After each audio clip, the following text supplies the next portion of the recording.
Mes amis, cette campagne électorale me fiche une de ces patates. Tout à l'heure, en rentrant chez moi, je vais me rouler un gros bédo de ghanéenne bien ventru que je fumerai au volant à 120 sur le périph'. À cette heure-ci, ça roule impec.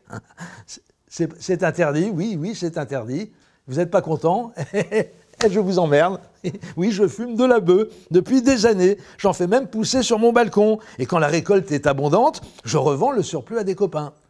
Ah oui, ça pourrait être interdit, c'est interdit. Mais je m'en fous complètement. Et toc. Je vous ai pas dit, je ne paye pas mes PV non plus. Je les trouve trop chers. C'est comme pour mes impôts, je les paye pas non plus. C'est une honte de demander autant à des honnêtes gens. Comment ça, c'est pas bien? Mais de quoi je me mêle? Tenez, et toc. Oui, qu'est-ce qui m'autorise à prendre autant de liberté avec la loi? Mais de quelle loi vous parlez, hein? La police et la justice?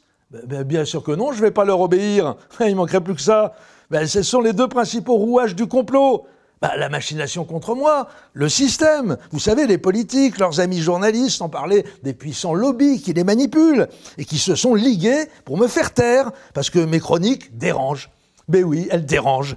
Et je balance quand même, hein, à grands coups de tatane rageur dans la fourmilière des copains et des coquins, comme on disait du temps où François Fillon commençait sa carrière politique il y a 36 ans.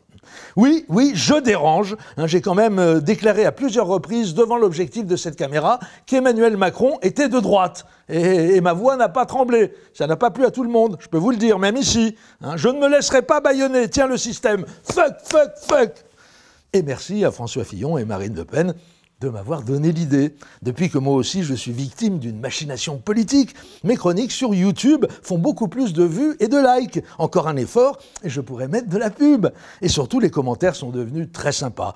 On est avec toi Didier, ne lâche rien. On ne laissera pas ces rapaces de la banque Rothschild avoir ta peau. Montrons-leur que nous aussi on est capable de nous serrer les coudes. Rendez l'argent, bande de vampires. Ou encore, quand tu verras Pierre Berger, Didier, fais-lui une quenelle de ma part, etc., etc.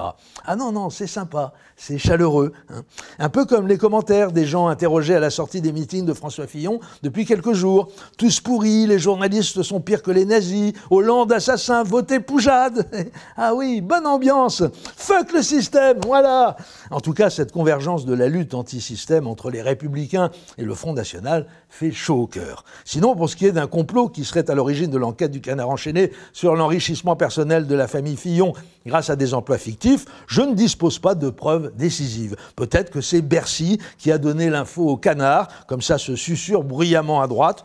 Peut-être pas. Par contre, le complot dont la réalité ne fait plus aucun doute, c'est celui qu'avait ourdi le président Sarkozy pour faire tomber DSK juste avant l'élection présidentielle de 2012 en lui balançant dans la braguette l'affaire du Carlton de Lille. Affaire que le petit Nicolas gardait sous le coude précieusement pour pouvoir la faire éclater au bon moment, ce qu'il n'a pas eu le loisir d'accomplir puisque DSK, vous savez, s'est grillé tout seul dans une chambre du Novotel de New York. Donc, chers amis fillonistes, si vous cherchez un modèle de complot pour étayer vos arguments, M. Sarkozy se fera un plaisir de vous expliquer comment ça marche. Allez, fuck the system!